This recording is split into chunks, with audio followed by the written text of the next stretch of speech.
ಆತ್ಮೀಯ SSLC March April 2023ರಲ್ಲಿ SSLC ಪರೀಕ್ಷೆಯನ್ನು ಬರೆದು ಮೌಲ್ಯಮಾಪನಕ್ಕಾಗಿ ಅರ್ಜಿ ಸಲ್ಲಿಸಿರ್ತಕ್ಕಂಥ ವಿದ್ಯಾರ್ಥಿಗಳಿಗೆ ಒಂದು ಗುಡ್ ನ್ಯೂಸ್. ಸೊ ಯಾರೆಲ್ಲ ಇವ್ಯಾಲ್ಯೂಯೇಷನ್ಗೆ ಮೌಲ್ಯಮಾಪನಕ್ಕೆ ಅರ್ಜಿಯನ್ನು ಸಲ್ಲಿಸಿದಾರಲ್ಲ ಅವ್ರದ್ದೆಲ್ಲರದು ಕೂಡ ಇವತ್ತು ಏನು ಮಾಡಿದ್ದಾರೆ, ಬೋರ್ಡ್ ಅವರು ರಿಸಲ್ಟನ್ನು ಕೊಟ್ಟಿದ್ದಾರೆ. ಸೊ ರಿಸಲ್ಟನ್ನು ಯಾವ ರೀತಿ ಚೆಕ್ ಮಾಡೋದು ಅನ್ನೋದನ್ನು ನೋಡೋಣ. ವಿಡಿಯೋನ ಲೈಕ್, ಶೇರ್ ಹಾಗೂ ಸಬ್ಸ್ಕ್ರೈಬ್ ಮಾಡಲಿಕ್ಕೆ ಮರೆಯದಿರಿ ಅಂತ ಹೇಳ್ತಾ, ಸೊ ವಿದ್ಯಾರ್ಥಿಗಳೇ, ಮೊದಲಿಗೆ ಯಾವುದಾದರೊಂದು ಸರ್ಚ್ ಇಂಜಿನ್ ಮೂಲಕ ಸ್ಕೂಲ್ ಎಜುಕೇಷನ್ ಇನ್ ಕರ್ನಾಟಕವನ್ನು ತಾವೇನು ಮಾಡಬೇಕು, ಟೈಪ್ ಮಾಡಬೇಕು. ಸ್ಕೂಲ್ ಎಜುಕೇಷನ್ಗೆ ಪ್ರವೇಶವನ್ನು ಹೊಂದಬೇಕು.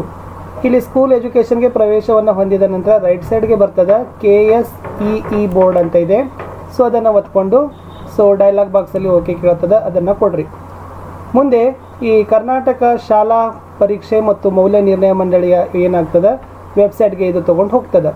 ಇಲ್ಲಿ ತೆಗೆದುಕೊಂಡು ಹೋದ ನಂತರ ಸ್ವಲ್ಪ ಕೆಳಗಡೆ ಬಂದು ಮತ್ತಷ್ಟು ಓದಿ ಅನ್ನೋದನ್ನು ಕ್ಲಿಕ್ ಮಾಡಿ. ಈ ಮತ್ತಷ್ಟು ಓದಿ ಅನ್ನೋದನ್ನು ಕ್ಲಿಕ್ ಮಾಡಿದ ಮೇಲೆ ಮೊದಲಿಗೆ ಬ್ಲಿಂಕ್ ಆಗ್ತಾ ಇದೆ ಮಾರ್ಚ್ ಏಪ್ರಿಲ್ 2023ರ SSLC ಮುಖ್ಯ ಪರೀಕ್ಷೆಯ ಎಣಿಕೆ ಮೌಲ್ಯಮಾಪನದ ಪರಿಷ್ಕೃತ ಫಲಿತಾಂಶಕ್ಕಾಗಿ ಇಲ್ಲಿ ಕ್ಲಿಕ್ ಮಾಡಿ ಅಂತ ಇದೆ. ಯಾರೆಲ್ಲರೂ ಕೂಡ ರೀಕೌಂಟ್ ಆಗಿರ್ಬೋದು ಮತ್ತು ಇವ್ಯಾಲ್ಯೂಯೇಷನ್ಗೆ ಹಾಕಿದಾರಲ್ಲ ಅವ್ರದ್ದೆಲ್ಲರೂ ಕೂಡ ಏನು ಮಾಡಿದ್ದಾರೆ, ರಿಸಲ್ಟನ್ನು ಬಿಟ್ಟಿದ್ದಾರೆ.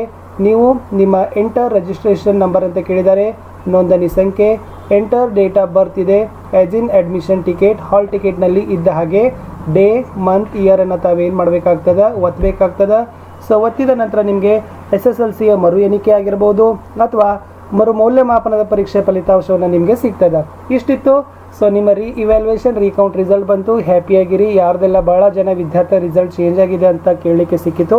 ಸೊ ನೀವುಗಳು ಕೂಡ ಚೆಕ್ ಮಾಡಿ ಅಂತ ಹೇಳ್ತಾ ಮತ್ತೆ ಸಿಗ್ತೀನಿ ಇನ್ನೊಂದು ಲೇಟೆಸ್ಟ್ ಆಗಿರ್ತಕ್ಕಂಥ ವಿಡಿಯೋದಲ್ಲಿ. ಅಲ್ಲಿಯವರೆಗೂ ಬಾಯ್.